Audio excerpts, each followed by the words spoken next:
I met Rockefeller through a female attorney I knew who called me up one day and said, one of the Rockefellers would like to meet you. I had made a video called Mad as Hell, and he'd seen the video and wanted to meet me and knew I was running for governor of Nevada.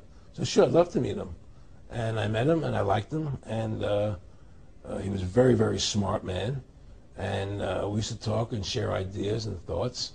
And he's the one who told me 11 months before 9/11 ever happened that there was going to be an event. Never told me what the event was going to be, but there was going to be an event, and out of that event, we were going to invade Afghanistan to run pipelines from the Caspian Sea. We were going to invade Iraq, you know, to take over the oil fields, establish a base in the Middle East, and make it all part of the New World Order. And we'd go after Chavez in Venezuela. And sure enough, later 9/11 happened, and I remember he was telling me how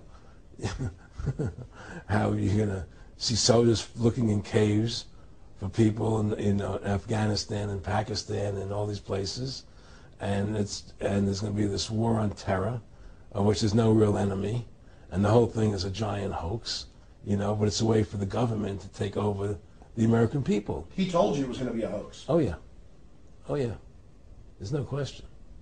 He says there's going to be war on terror, and he's laughing. There's no who are we fighting? I mean, why do you think 9/11 happened, and then nothing's happened since then? Do you think that our security is so great here that these people who pulled off 9/11, who were able to, can't knock down another plane? Come on, it's ridiculous. 9/11 was done by people in our own government and our own banking system to perpetuate the fear of the American people into subordinating themselves to anything the government wants them to do. That's what it's about, and to create this war, this endless war on terror.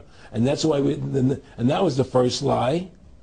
And the next lie was going into Iraq, you know, to get Saddam Hussein out with his weapons of mass destruction. That was the next lie. Now, specifically, this was a little over 6 years ago.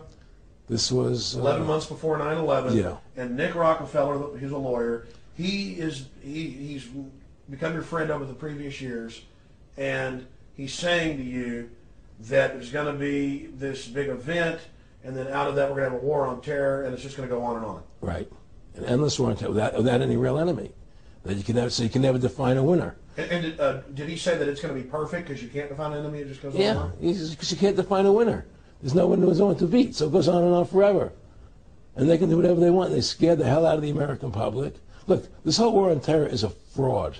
It's a farce. It's very difficult to say it out loud because people are intimidated against saying it. Because if you say it, they want to make you into a nutcase. But the truth has to come out. That's why I'm doing this interview. The fact of the matter happens to be that the whole war on terror is a fraud. It's a farce.